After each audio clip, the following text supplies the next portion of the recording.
Cryptic Canticles welcomes you to the Dracula radio play experience.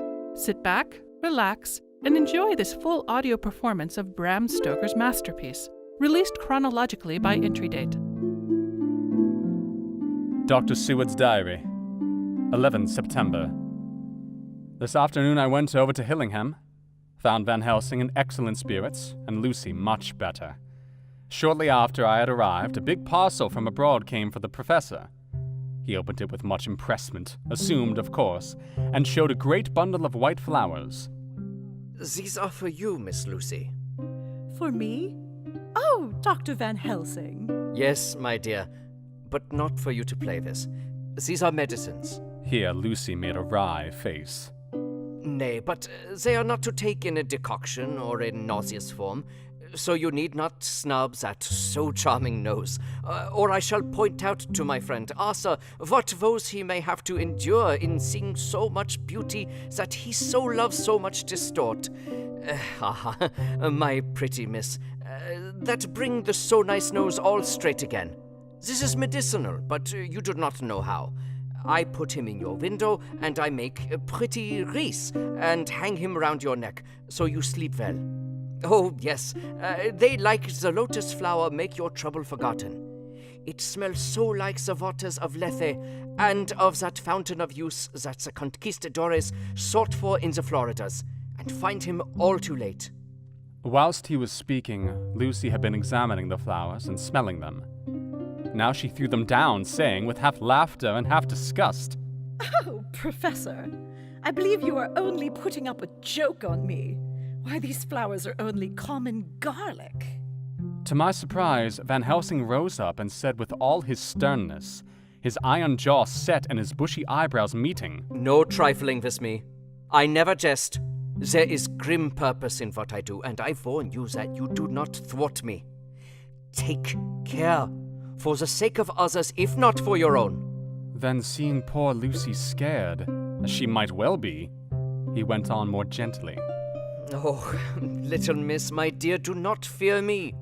I only do for your good. But there is much virtue to you in those so common flowers. See, I place them myself in your room. I make myself the wreath that you are to wear. But hush, no telling to others that make so inquisitive questions. We must obey, and silence is a part of obedience. And obedience is to bring you strong and well into loving arms that wait for you. Now sit still a while. Come with me, friend John, and you shall help me deck the room with my garlic, which is all the way from Harlem, where my friend Funterpool raise urban his glass houses all the year. I had to telegraph yesterday, or they would not have been here. We went into the room, taking the flowers with us.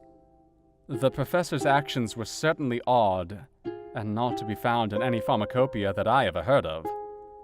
First he fastened up the windows and latched them securely. Next, taking a handful of the flowers, he rubbed them all over the sashes, as though to ensure that every whiff of air that might get in would be laden with the garlic smell. Then with the wisp, he rubbed all over the jamb of the door, above, below, and at each side, and round the fireplace in the same way. It all seemed grotesque to me, and presently I said, Well, Professor, I know you always have a reason for what you do, but this certainly puzzles me. It is well we have no skeptic here, or he would say that you were working some spell to keep out an evil spirit. Perhaps I am. He answered quietly as he began to make the wreath which Lucy was to wear around her neck. We then waited whilst Lucy made her toilet for the night, and when she was in bed he came and himself fixed the wreath of garlic round her neck. The last words he said to her were, Take care you do not disturb it, and even if the room feel close, do not tonight open the window or the door. I promise. And thank you both 1,000 times for all your kindness to me. Oh, what have I done to be blessed with such friends? As we left the house in my fly, which was waiting, Van Helsing said, Tonight I can sleep in peace. And sleep, I want, 2 nights of travel, much reading in the day between and much anxiety on the day to follow, and a night to sit up without to wink. Tomorrow in the morning early you call for me, and we come together to see our pretty miss so much more strong for my spell which I have work. He seemed so confident that I, remembering my own confidence 2 nights before and with the baneful result, felt awe and vague terror. It must have been my weakness that made me hesitate to tell it to my friend, but I felt it all the more, like unshed tears.